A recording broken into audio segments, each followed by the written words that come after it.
Power Hour with John Lee. In the woods now, with Hyndley and Brady. Now, these people still cast a shadow, and I'll get back to what I mean by that. They're from Manchester. Well, she's from Manchester, Myra Hyndley. And Ian Brady is Scottish. He was from Glasgow. They're both dead now. But they met in Manchester. She was from Gorton. And it's a tough old town, Manchester. It's a city, but it's tough. You know what I mean? It's a mill town. The British Empire collapsed just before the middle of the last century, and the economy just fell through the floor, and the consequences are there to be seen now. I mean, they still film much of Peaky Blinders in Manchester because it looks the same as it fucking did 100 years ago in certain areas. That's because no investment's gone in there at all. And so this is the area that they occupied. Tough place. And Myra Hindley's father was an ex-soldier. He was a boxer. He was a fighter. He was quite a bad man, and he was cruel to her. He was cruel to Myra Hyndley. Ian Brady came from Glasgow, another very, very tough place. Similar story with the shipping industry and all that. And he was a thief growing up. I mean, okay. Who wasn't in those circumstances, I suppose. And anyway, they met in really drab circumstances. He was a bookkeeper. She was working just in a factory, possibly in the office. I can't remember really. But when they met, she was obsessed with him. She was attracted to him because he was aloof. She got a lot of attention from the boys, Myra. But then when she met Ian Brady, he didn't seem to want to know. And so she chased him. And they got together, and he was obsessed with Hitler and Nietzsche. And so they've got this kind of Superman obsession. The Superman theory, obviously not, truth, justice in the American way, but the idea that there are people among us who are special and different and don't have to play by the rules and can do literally whatever they want because they are above the rest of humanity and mankind. And, of course, people who believe that always select themselves as being proof of it. And Ian Brady did that. And he kind of brought her into it. And they decided somewhere along the way that the best thing to do was to be fucking evil. Evil. Right? And they went out and they started picking up kids. Now, they already devised a plan based on the idea that no kid was going to get in a car with Ian Brady. Shady bastard that he was. But they would get in a car with a woman. So this is cynical in the worst way. They planned it. And there was a girl called Pauline Reed that Myra Hyndley knew, and so she pulled up in a car. Ian Brady's behind on the motorbike. Pauline, I've lost my glove on the moors. Right, and the moors is wildlands in the north of England, very, very unforgiving place. And they take her up on this young girl, Pauline Reed, a child, and they take Pauline up onto the moors, and they rape her and they murder her and they bury her in the ground. And they take photographs of Myra Hyndley kneeling on the grave. This is what they used to do as a way of marking the grave and also whatever sick shit these people conceive of in their brains, and they're smiling about it. And then John Kilbride goes, and then it's Leslie Ann Downey, and these are all children. Edward Evans was a bit older, he was 17. And fucking Ian Brady just beat him to death with a hatchet.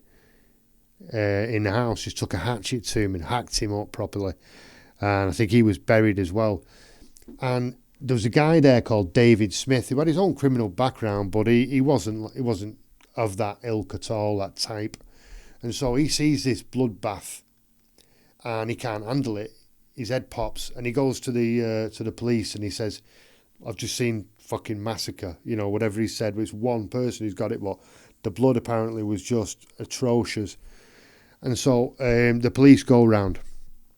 And during the investigation, they find recordings. And these recordings are something that I've heard once years ago. It was on a documentary I was watching. Fucking never again. And this is the thing. Myra Hyndley always denied all knowledge. It was him. But when you listen to the audio, which I don't recommend. Take my word for it, unless you're really, really strong. The girl is just begging for her life, and Myra Hyndley is taunting her and torturing her. It's really fucking hideous. And so, you know, the fact that she then had kind of denied doing it, when you hear the tapes and realise who she really is, oh my God. I'm trying to block it out of my mind now while I'm saying it. It's terrible. It really is. So they're in prison. Well, I will mention this, right, and come back to it. The picture when they get arrested, it went worldwide.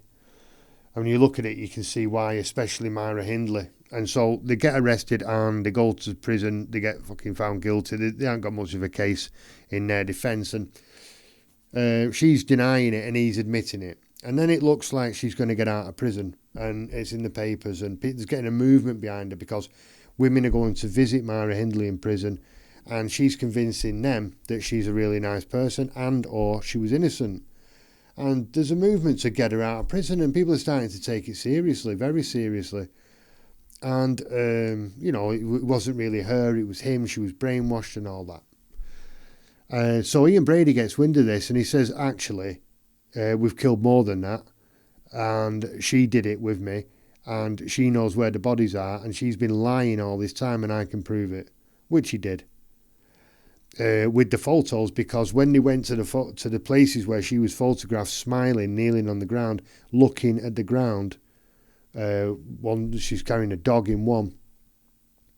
That's the grave of one of the children that they'd never mentioned killing, and she's smiling at the grave. So all that time she was just as bad as him, or maybe even worse, because she knew that as a woman, children will trust me.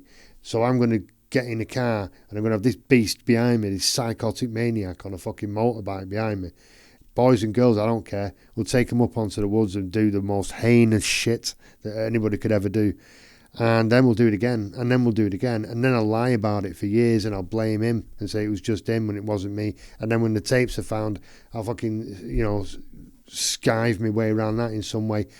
And then when I'm finally busted, I'll admit it. And she starts saying, oh, well, I'll help you. And she did to some extent, just in an effort to get out of jail. But fuck that. They didn't get out of prison. They wouldn't allow each other, really, to get out of prison. People are still searching for the bodies. I mean, that's how deep this shit cuts. And they died in jail. But not in the way that many people would have liked to seen them die, I don't know, maybe force them to beat each other to death with a bat. It might be appropriate. But when I was a child, as I've mentioned, I'm from Manchester, and the moors border Manchester. I was born in the 70s. This happened in the 60s, so it's a good 10 years later. And, I mean, I didn't even become conscious of them until mid-80s, maybe. I'd have been 8 or 9 or something like that, when I started going further away from my house. And the shadow of these fucking maniacs loomed large over Manchester 20 years later. And I had the image of Myra Hyndley with the hair and the eyes, the dead eyes like that, burnt into my consciousness. And you can see the moors from particular places where I used to go. And I mean, it's so dark and forbidding and cold and wet and rainy, cloudy, and death lives up there. Oh, it was terrifying, absolutely terrifying. And that was fucking decades after it happened. So what's the situation with them? I think I don't know, but I'm thinking that he was warped and evil, pure evil. And I think she had an evil inside her that maybe he was able to awaken. Maybe he instilled it, I don't know. I haven't got the knowledge, but she was evil, she became evil, and so did he. And I don't know, which happened first. Was he evil? Were they both evil when they met? Was she hiding it better than him? I don't know. But they were evil. That was two dark forces coming together to create a black hole of devastating evil that fucked people's lives up forever. Multi-generational damage done by those bastards. So they're on a different playing field to Bonnie and Clyde, in my opinion. They're evil. I don't think Bonnie and Clyde were. Thankfully, I can stop talking about that shit and move on to two people who did something horrible. But it's not as bad as Bonnie and Clyde, as Myra Hyndley and Ian Brady. Leopold and Loeb. Who were those crazy kids? Well, there's a film made about them by Alfred Hitchcock. And, by the way, Hyndley and Brady killed 5 people, but the kids. Leopold and Loeb did 1 murder. So why are they on the list? Well, because it was supposed to be the crime of the century. Still, many people regard it as that to this day. So they were both rich kids, super rich kids. And extremely gifted, intellectually off the chart, both of them. But one of them, who was massively underestimated, was Loeb. He was handsome. He was like the genius David Beckham. I mean, he was really, really good looking, tremendously charismatic and phenomenally intelligent. And Leopold was not any of that, apart from the intelligent part. And they were gay lovers, all right, which was kind of very much frowned on at the time. Not something that you mentioned in public, although they must have had parties. And they were into this kind of Superman theory as well. In fact, Ian Brady made Myra Hyndley read a book about Leopold and Loeb and their obsession with this Superman theory, which was propagated by Nietzsche, Friedrich Nietzsche, and which was the basis really of Nazi ideology. And so they had an intellectual grounding in their own superiority. And I think that Leopold was obsessed with Loeb, in love with him. Do you know what I mean? And desperate to impress him. And they were kind of doing crimes because they knew they were intellectually superior. Soft asses, you could slap them both out like that, pa-bang, leave them both on the deck. But they were very, very clever.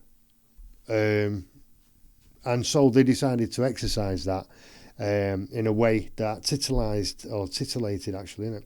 That titillated them, and that went up to about arson. A bit of robbery, bit of vandalism, and up to arson.